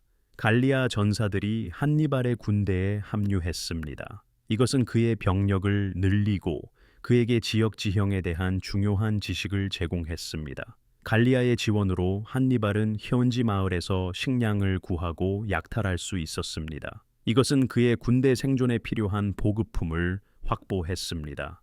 이 부족들의 지원은 그에게 작전할 수 있는 이동식 기지를 제공했습니다. 이것은 그가 로마인들에 대해 주도권을 잡을 수 있게 해주었습니다. 그는 카르타고로부터 멀리 떨어진 보급선에 의존할 필요가 없었습니다. 한니발은 계속해서 트레비아와 트라시메노 호수와 같은 주요 전투에서 로마 군단에 결정적인 타격을 입혔습니다. 그는 감염으로 죽는 것을 피하기 위해 자신의 눈을 뽑는 지경에 이르렀습니다. 이러한 놀라운 승리 후에 한니발은 외교에 관심을 돌렸지만 한 가지 반전이 있었습니다. 그는 로마의 동맹국들과 협상을 시작했습니다.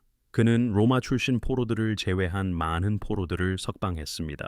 그의 약속은 분명했습니다. 그는 이탈리아 사람들과 전쟁을 벌이기 위해 온 것이 아니었습니다. 그는 로마 자체를 직접 공격하기 위해 온 것이었습니다. 그는 약속에 충실했습니다. 한니발은 그때 그의 약탈을 부유한 로마 귀족들의 영지에 집중했습니다. 그는 로마의 가장 아픈 곳인 경제를 타격하는 것을 목표로 했습니다.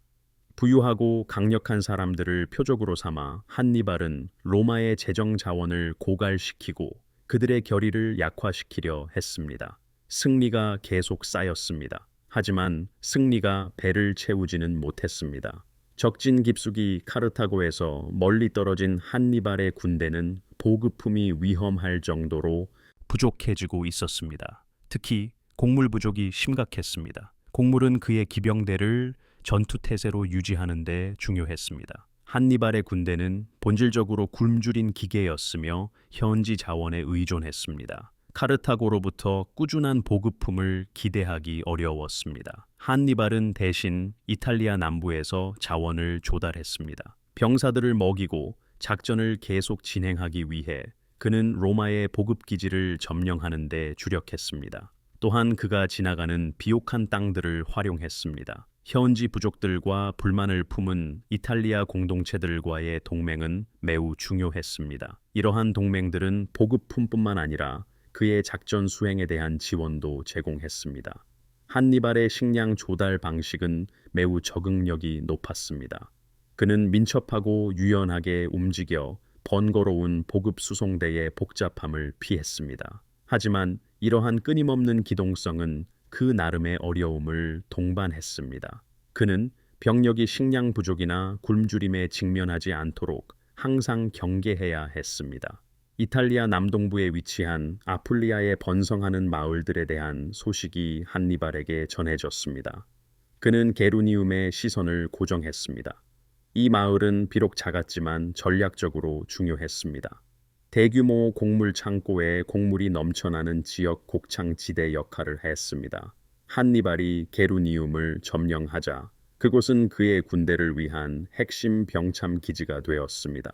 그는 그곳에 엄청난 양의 곡물과 다른 보급품을 비축했습니다. 이것은 기원전 217년에서 216년 겨울 동안 그의 병사들이 충분한 보급을 받을 것을 보장했습니다. 이것은 그의 군대가 휴식하고 재정비할 뿐만 아니라 충분한 보급품으로 미래의 작전을 준비할 수 있게 해 주었습니다. 게루니움과 같은 마을을 점령하는 것은 두 가지 목적을 가지고 있었습니다. 그의 군대에 식량을 공급하고 로마에 타격을 주는 것이었습니다. 이것은 로마의 중요한 식량 공급원을 차단했습니다. 한니발은 계속해서 병참을 무기로 사용했습니다. 그는 아풀리아 시골을 황폐화시키고 로마의 보급선과 마을들을 표적으로 삼았습니다. 그의 약탈과 초토화 전술은 로마에 막대한 압력을 가했습니다. 그들은 로마의 자원을 고갈시키고 경제적 부담을 가중시켰습니다. 작물과 마을의 파괴는 로마의 더 큰 경제적 부담을 초래했습니다. 이것은 로마가 결정적인 교전을 모색하도록 만들었습니다. 한니발은 로마인들이 굴욕적인 일련의 패배를 겪은 후 결정적인 전투를 간절히 원한다는 것을 알고 있었습니다. 칸나의 전투로 이어지는 과정에서 한니발의 전략적인 후퇴와 계산된 소규모 전투들은 로마인들에게 그들이 후퇴하고 약해진 적을 추격하고 있다고 확신시켰습니다. 이것은 로마 지휘관들을 오도했습니다. 그들은 순전한 수로 한니발을 압도할 수 있다고 믿었으며 그의 계획에 숨어있는 더 복잡한 위험들을 무시했습니다. 한니발은 로마의 요망과 조급함을 이용했습니다. 그는 자신의 전술에 유리한 조건에서 그들을 전장으로 유인했습니다. 두 명의 새로운 로마 집정관, 루키우스 아이밀리우스 파울루스와 가이우스 테렌티우스 바로는 격렬하게 군대를 이끌고 남쪽으로 진격하여 그와 맞섰습니다. 이틀간의 행군 후 그들은 아우피두스 강 근처에 진을 치고 있는 한니발을 발견했습니다. 그들은 강 건너편에 약 5마일 떨어진 곳에 자신들의 진지를 세웠습니다. 다음 이틀 동안 두 군대 모두 그 자리에 머물렀습니다. 각 군대는 상대방이 움직이기를 기다렸습니다. 로마인들은 항상 두 명의 집정관을 두었습니다. 이것은 어떤 한 개인이 너무 강력해져 왕이 되는 것을 두려워한 데서 비롯된 예방 조치였습니다. 파울루스와 바로는 마치 낮과 밤처럼 서로 달랐습니다. 파울루스는 늘 신중한 전략가로서 한니발의 병력을 조금씩 갉아먹는 것을 선호했습니다. 그는 한니발의 보급선을 괴롭히고 그의 군대를 점진적으로 약화시키는 것을 목표로 했습니다. 반면에 성급하고 열정적인 바로는 결정적인 충돌을 간절히 원했습니다. 두 집정관 사이의 이러한 극명한 대조는 긴장과 우유부단의 배경이 되었습니다. 두 집정관은 특이한 방식으로 매일 지휘권을 교대로 행사했습니다. 그들의 짝짓기와 순환 지도력은 권력의 균형을 맞추고 어떤 한 개인이 너무 지배적이 되는 것을 막기 위한 것이었습니다. 하지만 이는 또한 중요한 순간에 갈등과 혼란을 야기하는 상황을 만들었습니다. 파울루스의 계산된 전략과 바로의 충동적인 성격의 조합은 불안정한 리더십 역학을 형성할 수밖에 없었습니다. 한니발은 늘 교활한 전술가로서 첩보원과 정찰병 네트워크를 활용했습니다. 그는 로마의 움직임, 병력 사기, 약점에 대한 귀중한 통찰력을 얻었습니다. 그는 매일 누가 지휘를 맡고 있는지 정확히 아는 신비한 능력을 가지고 있는 듯 했습니다. 이것은 그가 놀라운 정확성으로 로마의 행동을 예측할 수 있게 해 주었습니다. 파울루스의 지휘 기간 중 어느 날 한니발은 전투를 제안할 기회를 포착했습니다. 그러나 신중한 집정관은 그 도전을 거절했습니다. 좌절한 한니발은 그의 경비병인 누미디아 기병대를 보내 로마인들을 괴롭혔습니다. 이 민첩한 투창병들은 로마의 물 공급원을 공격했습니다. 이것은 로마 진영에 상당한 불편을 초래했습니다. 다음 날 바로의 지휘 기간이 되자 공격적인 집정관은 전투를 간절히 원했습니다. 그는 8만에서 8만 7천 명에 달하는 로마 군대를 이끌고 전투에 나섰습니다. 한니발은 아우피두스 강 근처에 그의 병력을 전략적으로 배치했습니다. 이것은 그의 병력이 물에 접근할 수 있도록 보장했습니다. 그는 로마인들을 제약되고 불리한 전장으로 몰아넣을 준비를 했습니다. 싸움에만 집중한 바로는 강 한쪽에 그의 군대를 거대한 블록 형태로 배치했습니다. 그는 이날을 중요한 날로 만들고 싶어 했고 더 이상 지체 없이 한니발과 교전하기를 간절히 원했습니다. 로마인들은 순전한 힘으로 자신들의 의지를 관철하는 데 익숙했으며 끈질긴 군단의 힘을 바탕으로 제국을 건설했습니다. 일반적으로 그들은 4개의 보병 군단의 견고한 진영으로 전투에 나섰습니다. 이 전력은 동수의 동맹군 병력으로 보강되었습니다. 이러한 강력한 진용은 대부분의 적들에게 효과적이었습니다. 그러나 한니발은 평범한 적이 아니었습니다. 한니발의 끊임없는 위협을 영원히 끝내기로 결심한 로마인들은 모든 것을 걸기로 했습니다. 그들은 역사상 가장 큰 규모의 군대를 소집했습니다. 총 8개 군단으로 이루어진 군대였습니다. 이 군단들은 평범한 군단이 아니었습니다. 각 군단은 통상적인 보병 4,000명보다 많은 5,000명으로 증강되었습니다. 기병대도 군단당 200명에서 300명으로 증원되었습니다. 동맹군은 추가 기병을 지원하여 총 6,000명의 막강한 기병 전력을 갖추게 되었습니다. 전장에서 로마군과 동맹군은 평소와 같은 밀집 진영을 갖추었습니다. 이는 평원을 가로지르는 인상적인 전선을 형성했습니다.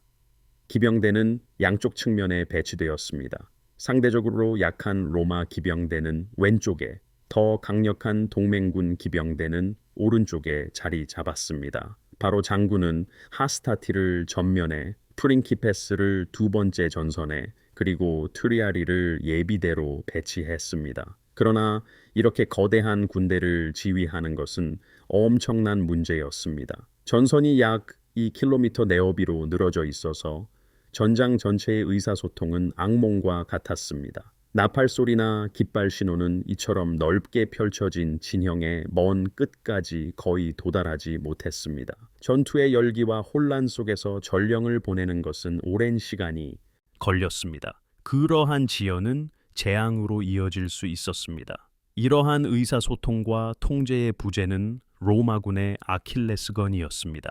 그들은 아마 단순한 계획이 최선이라고 생각했을 것입니다. 그저 적에게 정면으로 돌격하기만 하면 된다고 여겼습니다. 결국 그들은 한니발보다 2배나 많은 병력을 보유하고 있었습니다. 쉬운 승리라고 그들은 생각했습니다. 로마군이 정면 공격을 선호한다는 것을 한니발은 잘 알고 있었습니다. 이에 그는 고전적인 함정을 설치하기로 했습니다. 그는 그의 가장 강력한 병력인 숙련된 리비아 및 카르타고 창병들을 약간의 둔덕이나 울타리 뒤에 숨겼습니다. 이것은 로마인들에게 그들을 거의 보이지 않게 만들었습니다. 한편 그의 스페인 투석병들은 전선 뒤에서 꾸준히 투사체를 발사했습니다. 이것은 로마군의 진역을 방해하고 혼란을 야기했습니다. 한니발은 자신의 진영 중앙에 아프리카 보병을 훈련된 팔랑크스 진영처럼 배치했습니다. 그들은 창과 짧은 검으로 싸웠습니다. 그들의 커다란 방패와 투구는 이전 전투에서 노획한 로마 장비를 연상시켰습니다. 이 병력들은 신뢰할 수 있었고 잘 조직되어 견고한 핵심을 형성했습니다. 이 핵심 부대의 측면에는 그의 갈리아 및 이베리아 병력들이 있었습니다. 갈리아인과 이베리아인들은 아프리카 보병들에 비해 경험이 적고 경무장했지만 전장의 맹렬한 전투력을 가져왔습니다. 그들은 긴 검, 투창, 그리고 둥근 방패로 무장했으며 민첩성과 공격성으로 유명했습니다. 당시 대부분의 군대와 마찬가지로 한니발은 보병 측면에 기병대를 배치했습니다. 총 10,000명에 달하는 병력이었습니다. 오른편에는 누미디아 경기병을 배치했습니다. 빠르고 민첩한 그들은 투창과 작은 방패로 무장했지만 갑옷은 입지 않았습니다. 그들의 역할은 치고 빠지는 전술로 로마군 측면을 괴롭혀 더 큰 혼란을 야기하는 것이었습니다. 왼편에는 스페인 및 갈리아 기병으로 구성된 그의 중기병대를 배치했습니다. 긴 창과 방패로 무장한 이 병력들은 측면 공격 부대의 충격 요소가 되었습니다. 칸나이의 평평한 평원은 보병 진영에 크게 의존하는 로마 전술에 적합했습니다. 그러나 한니발은 이를 자신에게 유리하게 활용했습니다. 광활한 개방된 공간은 보통 로마의 강점으로 작용했습니다. 하지만 이는 한니발의 더 작고 민첩한 병력이 신중하게 고안된 그의 계획을 실행할 수 있도록 해주었습니다.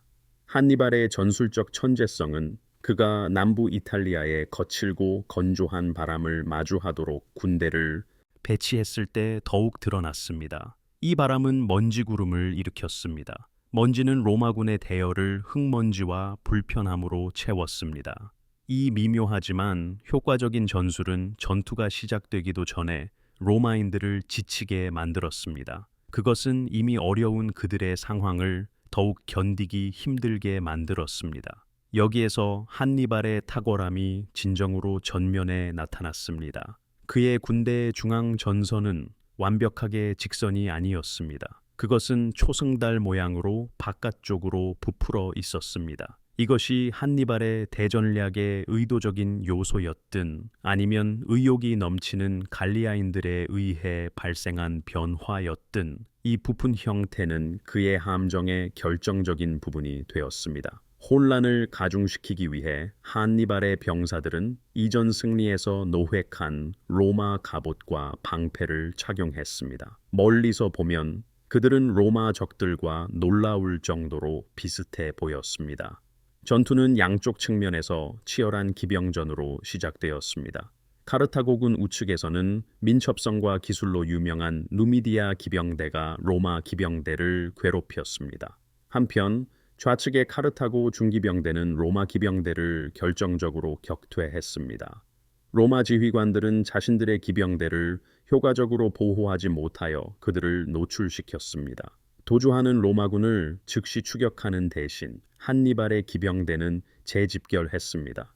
그들은 전투의 다음 단계를 준비했습니다. 한편 양측의 경보병들은 투창을 주고받았습니다. 이것은 주력군들의 움직임을 먼지 구름 속에 가렸습니다. 보병이 진격하면서 그들은 눈에 먼지를 불어넣는 돌풍과 씨름했습니다. 이것은 그들의 시야를 더욱 방해했습니다. 로마인들의 심리적 피해는 한니발이 이전에 그들의 야영지를 공격했던 일로 가중되었습니다. 이 공격들은 이미 그들을 피로와 갈증으로 지치게 했습니다. 중보병이 맞붙으면서 진정한 전투는 격화되었습니다. 로마군은 스페인 및 갈리아 전사들이 형성한 부푼 중앙을 향해 돌격했습니다. 맹렬한 저항에도 불구하고 로마군은 카르타고군 중앙을 서서히 밀어냈습니다. 로마군은 깊고 좁은 진영으로 군대를 배치했습니다. 이것은 카르타고군 중앙에 최대 압력을 가하기 위함이었습니다. 이러한 깊이는 그들이 엄청난 힘으로 전진할 수 있도록 해 주었습니다. 그러나 그것은 로마인들이 전장의 변화에 반응할 유연성이 거의 없다는 것을 의미하기도 했습니다. 로마군이 전진하면서 한니발의 중앙은 로마군의 압력에 밀려 서서히 후퇴하기 시작했습니다. 이것이 바로 한니발이 의도했던 바였습니다. 승리를 확신한 로마 지휘관들은 더욱 강하게 밀어붙여 카르타고 진영 깊숙이 파고들었습니다. 그러나 중앙이 계속 후퇴하는 동안에도 한니발의 측면에 있던 아프리카 보병들은 흔들림 없이 그들의 위치를 고수했습니다. 승리가 손안에 있다고 믿은 로마 지휘관들은 임박한 함정을 모른 채 앞으로 돌격했습니다. 결정적인 순간 한니발은 병사들에게 신호를 보냈습니다. 기병과 보병으로 구성된 카르타고군 측면 부대들이 로마군을 포위하기 시작했습니다. 훈련받고 경험 많은 아프리카 보병들은 안쪽으로 방향을 틀었습니다.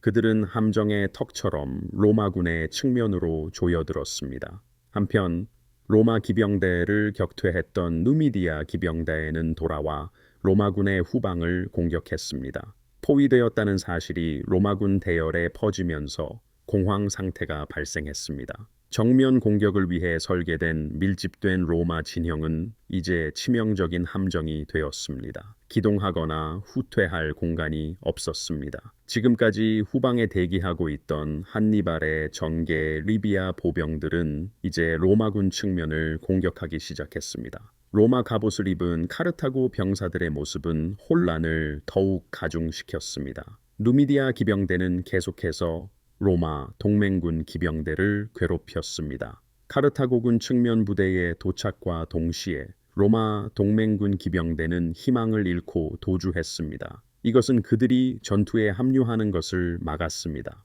혼란, 먼지, 열기, 그리고 포위의 공포가 결합하여 로마군의 사기는 완전히 붕괴되었습니다. 그 결과는 학살이었습니다. 한니발의 병사들, 특히 아프리카 보병들은 갇힌 로마인들을 체계적으로 학살했습니다. 추정치에 따르면 7만 명에 달하는 로마인들이 사망했습니다. 여기에는 로마 귀족 및 군사지도부의 상당수가 포함되었습니다. 집정관 루키우스 아이밀리우스 파울루스도 그들 중 한 명이었습니다. 정확한 사상자 수는 여전히 논쟁 중입니다. 그러나 로마군의 손실은 참혹했습니다. 일부 로마인들은 스스로 판 구덩이에서 질식하여 죽기도 했습니다. 학살은 어둠이 내릴 때까지 분당 거의 600명이라는 끔찍한 속도로 계속되었습니다.